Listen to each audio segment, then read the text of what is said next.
What's going on, my babies? Welcome back to another episode of the Spiritual Word. As always, I apologize for any noises in the background in advance and anything of that nature. And before I start these, I like to start these off with a disclaimer by stating that these are for entertainment purposes only. Always do your own research to come to your own conclusions, to have your own answers, and I believe in your ability to do so. Sorry if you can hear my fan. I also want to state that I have an audio version of the podcast anywhere you can find podcasts. I have a video version on YouTube. They're both named The Spiritual Word. I'm your host, Jack A. I upload Monday through Friday of science, psychology, spirituality, self-help, and philosophy are things you're interested in, then I recommend subbing or following whatever platform you're finding me on. So, in today's episode, I was going to talk about the fact that nobody else can make you happy the way you can make you happy, but I feel like people who are sad are not going to enjoy that. And you can't really get through to a sad person, only they can get through to themselves. Unless you're a really profound impact in their lives, which I feel like it doesn't really happen that often with strangers. You know what I mean? Like, I can't just stroll into your life and be like, I love you, be happy. And you're like, oh my gosh, I love you too. I'm so happy now. You know? Like, I think that it takes a really profound impact on somebody's mind to do that. And I don't know. Yeah, well, you know what, fuck it. We're just going to talk about my personal experience with sadness and how I got over my personal sadness. Now, I want to get this one thing out of the way because I know that this is cheesy and it's dumb and it's annoying because, trust me, I fucking get it. If you would have told me this a couple years ago, I would have fucking cussed you out. Time does heal. And time is a healer. And you heal with time. I know that's fucking annoying. Because trust me, I fucking hate when people tell me, oh, it's fine, you'll get over it eventually. I fucking hate that shit. But time is a healing factor. Now, it's not gonna fix everything, you know what I mean? Like, it's not gonna fix your feelings currently, but it will through time. But I think that most people, when they're sad, they want a quick fix. And so, like, I fucking know that that's annoying, but we're gonna continue. So, personally, what helped me when I was sad is like grounding myself or finding ways to ground myself, and not just finding ways to ground myself, but finding ways to emotionally ground myself. I think a lot of the times people don't recognize what grounding yourself or energetically grounding yourself, what that means. And I want to talk about what that means to me. I just bent the fuck out of my cards. So,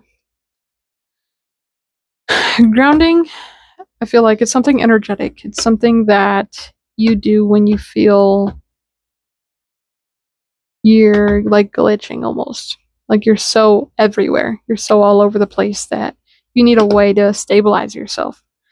And the way that I personally love to stabilize myself is through water. Like, I've always loved swimming and stuff like that. And so, like, whenever I see a pool, I'm like, ooh, I want to just go in it.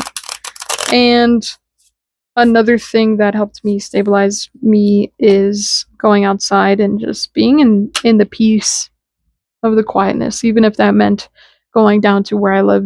There's a park, going down to the park and just sitting there for hours, as long as I needed to feel calm, to feel at peace. And I would sit there for hours and hours, and until the sun would go down and I'd have to come home. And sometimes, even after the sun would go down, I'd be out there for hours on end.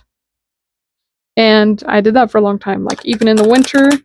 And I'm somebody who hates the cold, but it didn't bother me at that point, because I was like, you know what, I just want to ground. Like, I just want to be here.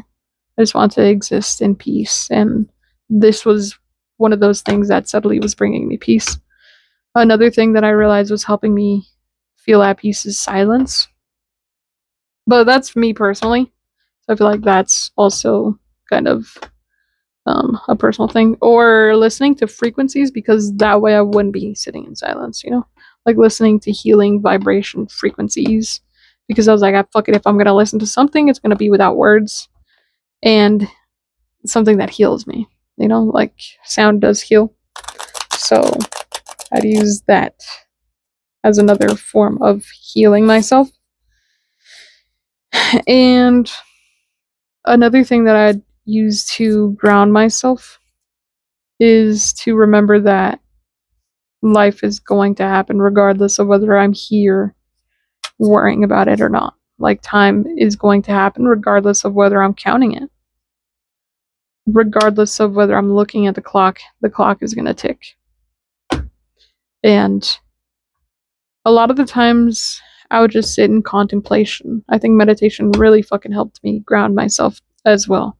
Because a lot of the times, I was sad over things that I shouldn't have been sad over.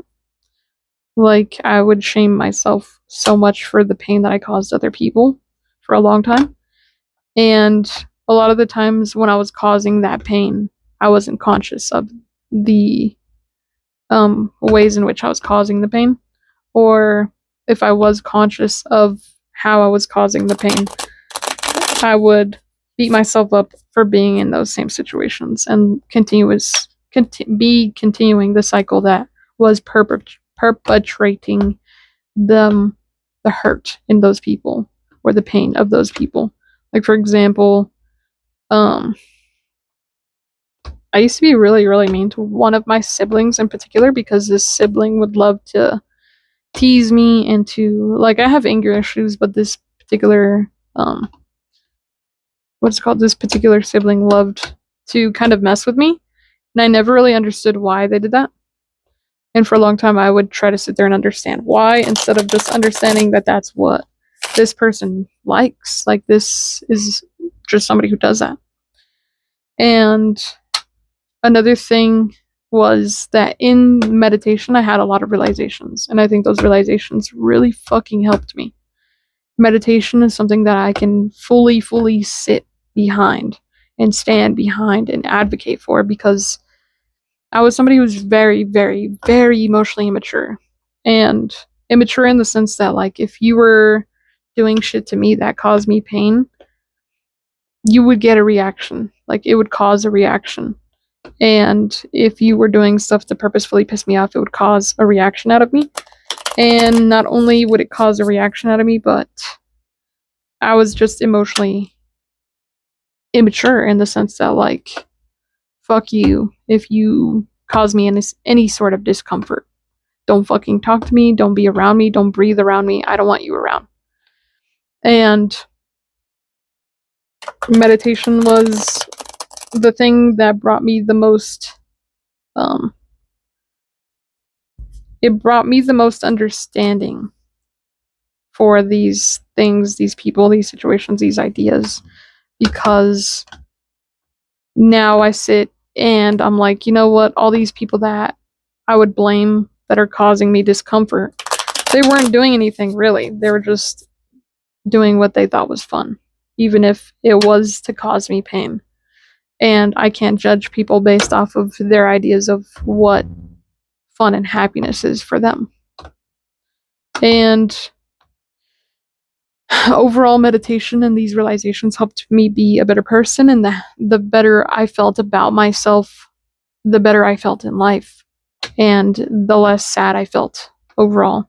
And then I had a bunch of realizations about why I was sad was also being caused by the fact that I'm a girl in this society, and the fact that people don't care about Earth, and the fact that, you know, people don't care about each other.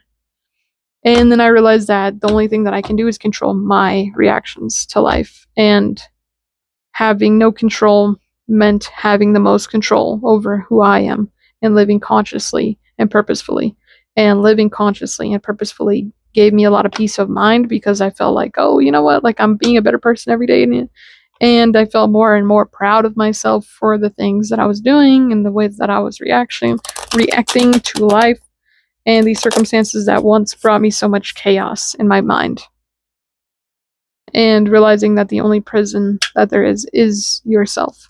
You can put yourself in a prison, and you choose whether or not to release yourself. And I chose to release myself.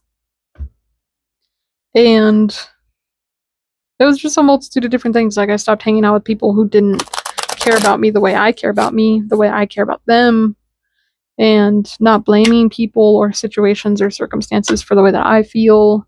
Like, not blaming people who don't recycle for not caring about the earth, because maybe they do care, maybe they're just too overwhelmed to do anything about that. And not blaming other people for causing me pain, because they're probably in pain themselves. And not to cut people slack, it doesn't mean that I have to have them in my life, but it means that I forgive them.